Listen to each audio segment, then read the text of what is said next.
لەسەر ناوی کۆمیتەی خانەوادەی شەهیدان داوەتی هەموو لایەک دەکەین بۆ دەقەیەک ڕاوەستان بۆ گیانی پاکی شەهیدان.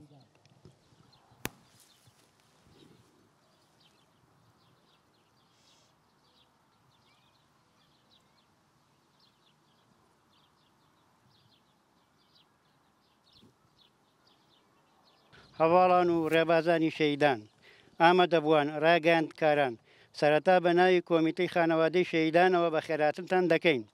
وەک بیرهێنانەوەی کۆمەڵکوژی هەولێر سەری ڕێزدا دەنەوێنین بۆ گیانی پاکی تەواوی شەهیدانی کوردستان بە تایبەت شەهیدانی مانگی گوڵان کە بەدەستی خیانەت و بەخواستی تورکیای فاشست لە هەولێر بێسەر و شوێن کران.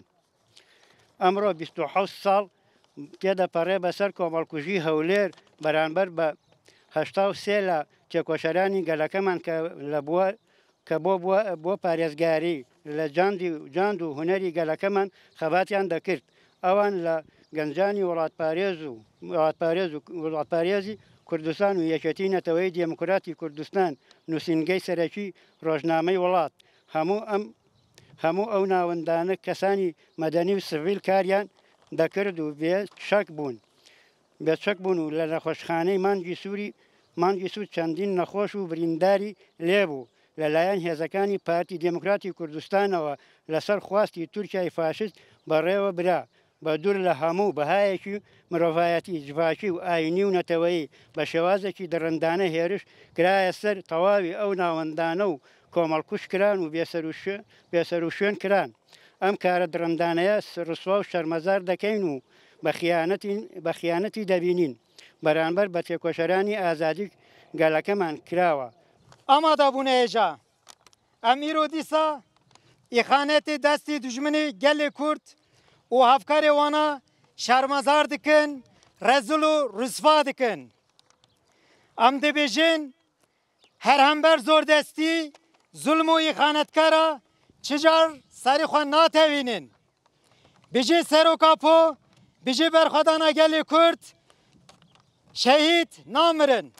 Di serî de salvegera şehîdê têkoşînê azadiyê rêhevalê min Zekî de ez hemû şehîdên têkoşînê azadiyê têkoşîna rûmeta bi rêzdarî bi bîr tînim û bejna xwe beramberê wan ditewînim. Dîroka Hevdeyê Gulanê şev saet 11 û sal 2022. Ev dîrok ji bo malbat û hemû gelê me welatparêz dost û hevalên Zekî demek wiha ku çirkeyê zeman şikestî.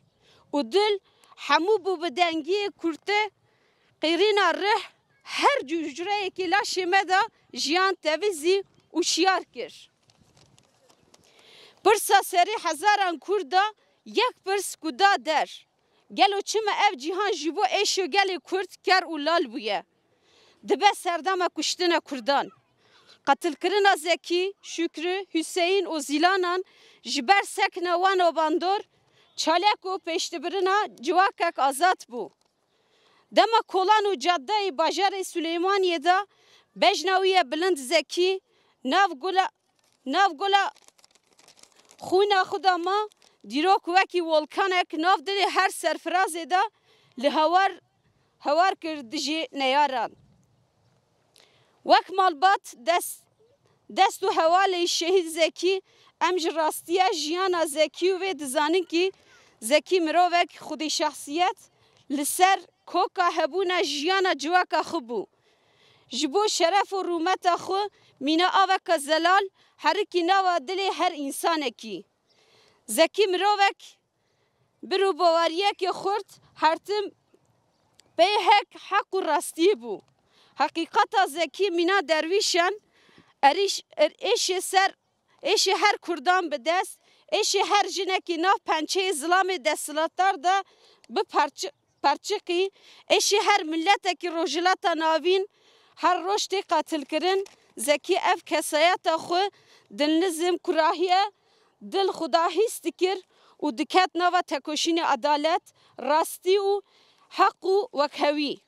Zekî evîndara axu welatê xwe bû. Zekî evîndara azadiya gelê xwe bû. Zekî rêhevala roja xirab bû. Şehit namirin, şehit namirin, şehit.